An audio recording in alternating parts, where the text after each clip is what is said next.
До 1 мај граѓаните кои работеле во странство ќе треба да достават докази до УЈП дека данокот таму им е платен. Потоа управата ќе одлучува дали потврдите ќе им бидат прифатени или ќе треба да доплатат.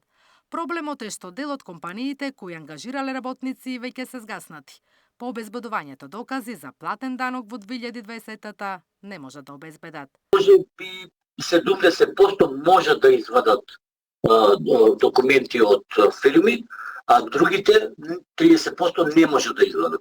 Така да ние баравме од директорката како институција да побараат помош од Министерство за внатрешни работи или не знам од која друга институција, да сами да побараат од тие фирми или да директно да комуницираат со америчката амбасада, бидејќи тие се амерички фирми, се мултибилионерски фирми, да кажем, кои сигурно имале плаќено некаде данок на нас.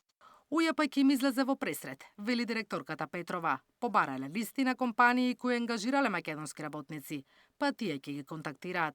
Од испратени 1100 решенија за лицата кои работеле во Авганистан и Ирак, до сега докази успеале да обезбедат само 200 лица. Постигнавме заклучок да ни достават и листи од тие граѓани, податоци за компаниите во кои што биле ангажирани, за да повторно им излеземе во пресрет и да направиме напори за проверка и на проверки дополнителни за тие граѓани во смисла на тоа дали имаат платен данок во другата држава.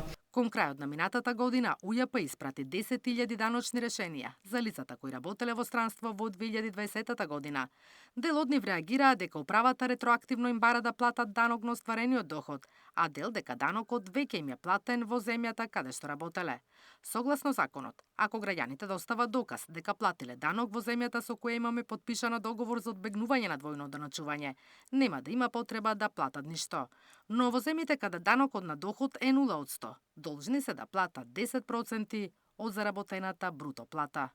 Наташа Мерсовска, Сител телевизија.